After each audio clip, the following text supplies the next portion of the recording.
നിയമസഭയിൽ കെ.ടി. ജലീൽ ഇന്ന് പറഞ്ഞ കാര്യം അത് പഴയൊരു വീഡിയോ ആണ്. Media one.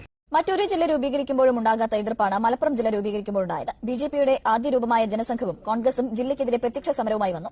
ആര്യാടൻ മുഹമ്മദ് ആകട്ടെ മലപ്പുറം കുട്ടി പാകിസ്ഥാനാകുമെന്ന് പറഞ്ഞ് ഉപവാസ സമരവും നടത്തി. കമ്മ്യൂണിസ്റ്റ് പാർട്ടിയും മുസ്ലിം ലീഗും മലപ്പുറം ജില്ലക്കായി വാദിക്കുമ്പോൾ തന്നെ എതിർ പ്രചാരണം ശക്തമായിരുന്നു. ജനസംഘവും കെ കേളപ്പന്റെ നേതൃത്വത്തിലുള്ള കോൺഗ്രസും എതിർപ്പുമായി തെരുവിലിറങ്ങി. മലപ്പുറം ജില്ല രൂപീകരിച്ചാൽ അത് കുട്ടി പാകിസ്ഥാനാകുമെന്നായിരുന്നു പ്രചാരണം. അന്നത്തെ കോഴിക്കോട് DCC സെക്രട്ടറിയായിരുന്ന ആര്യാടൻ മുഹമ്മദ് ജില്ലാ രൂപീകരണത്തിനെതിരെ ഉപവസിച്ചു. ജില്ല പ്രഖ്യാപിച്ച ദിനത്തിൽ കെ കേളപ്പനും കൂട്ടരും പ്രതിഷേധ ജാഥ നടത്തി. ഉത്തരേന്ത്യയിൽ നിന്നുൾപ്പെടെ നേതാക്കളെ എത്തിച്ചായിരുന്നു ജനസംഘത്തിന്റെ പ്രതിഷേധം. ഈ നിലയ്ക്ക് പോയാൽ നിയമസഭാ സമ്മേളനം നിയമസഭാ ഫ്ലോറിൽ നിന്ന് മാറ്റി മാധ്യമ ഫ്ലോറുകളിൽ നടത്തേണ്ടുന്ന തീരുമാനം വരും, അല്ലെങ്കിൽ അങ്ങനെയുള്ളൊരു പ്രമേയം പാസ്സാക്കേണ്ടി വരും മാധ്യമപ്രവർത്തകർക്കും UDF നേതാക്കൾക്കും എന്നുള്ള നിലയ്ക്കുള്ള വാർത്തകൾ വരുന്ന കാലം അതിവിദൂരമല്ല എന്ന് തന്നെ പ്രതീക്ഷിക്കേണ്ടി വരും. കാരണം വിനുവി ജോൺ ഇല്ലാതെ, അബ്ജോദ് വർഗീസ് ഇല്ലാതെ, PG സുരേഷ് കുമാർ ഇല്ലാതെ, സിന്ധു സൂര്യകുമാർ ഇല്ലാതെ, ഇനിയിപ്പോൾ റിപ്പോർട്ടർ TVയിലെ അരുൺകുമാർ ഇല്ലാതെ, സുജയ പാർവതി ഇല്ലാതെ, സ്മൃതി പരുത്തിക്കാട് ഇല്ലാതെ, 24-ലെ ഹാഷ്മി താജ് ഇബ്രാഹിം ഇല്ലാതെ എങ്ങനെ ചർച്ച നടത്തുമെന്നാണ് പറയുന്നത്. അല്ല, അത് എൻ്റെ വീട്ടിലേ കുറേ കപ്പുകൾ ഇരിക്കുന്നുണ്ട്. ഈ കപ്പുകൾ വാങ്ങിച്ചിട്ടുള്ളത് എങ്ങനെയാണെന്ന് വെച്ചാൽ, ഞാനൊന്നും അപ്പോൾ എന്നെ കാണുമ്പോൾ ആളുകൾ പറയും, ചേട്ടൻ ഈ ഫുട്ബോൾ കളിച്ചിട്ടോ സ്പോർട്സിലൊക്കെ പങ്കെടുത്തിട്ടാണോ ഈ കപ്പുകൾ മേടിച്ചിട്ടുള്ളതെന്ന്. അല്ല, ഇത് എൻ്റെ അവിടുത്തെ പിള്ളേരുകൾ കളിച്ച് വാങ്ങിച്ചിട്ടുള്ള എന്ന് പറഞ്ഞാൽ എൻ്റെ വീട്ടിലിത് കൊണ്ടുവച്ചിരിക്കണു എന്നേ ഉള്ളൂ. അതുപോലെയാണ് അവസ്ഥ. എന്ന് വെച്ചിട്ടുണ്ടെങ്കിൽ നേരിട്ട് ഒരു ഡിബേറ്റിൽ വരാനായിട്ട് ഇവരെ കൊണ്ടൊന്നും കഴിയില്ല. ഇപ്പോൾ നമ്മളൊരു ഏഷ്യാനെറ്റിൻ്റെ ചർച്ചയിൽ പോകാമെന്ന് വെച്ചിട്ടുണ്ടെങ്കിൽ 3-4 പേര് മറ്റു പാർട്ടികളിലിരിക്കും. അവരെന്നിട്ട് ചർച്ച മോഡറേറ്റ് ചെയ്യും.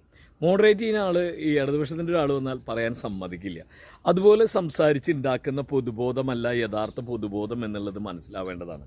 ഇവിടെ ഇപ്പോൾ റിപ്പോർട്ടർ TV ഒരു വാർത്താ വിശകലനം എല്ലാ ദിവസവും ചെയ്യുമ്പോൾ അവരുടെ മുതലാളി ആയിട്ടുള്ള ആ മനുഷ്യൻ, അയാൾ ഏതിലാണ് മാധ്യമപ്രവർത്തകനാണോ അതാണ് ഡോക്ടർ അരുൺ മനസ്സിലാക്കേണ്ടത്. നിങ്ങൾ ന്യായം പറയുമ്പോൾ ഒരു കാര്യം വളരെ കൃത്യമായിട്ട് മനസ്സിലാക്കുക.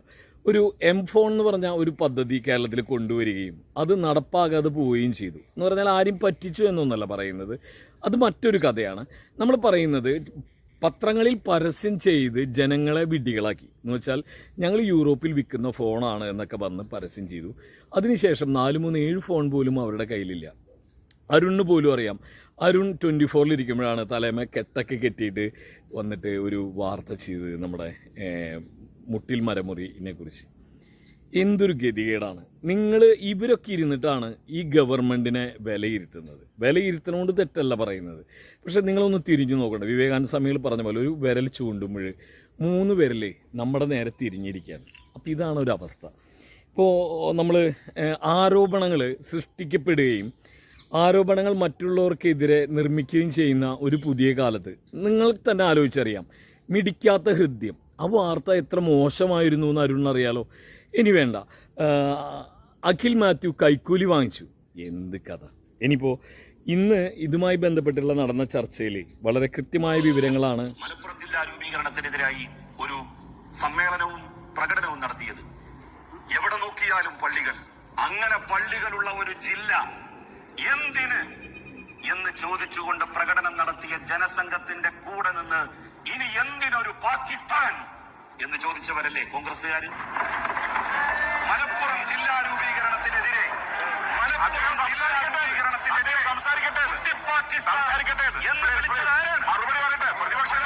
ജില്ലയ്ക്കെതിരെ പ്രത്യക്ഷ സമരവുമായി വന്നു.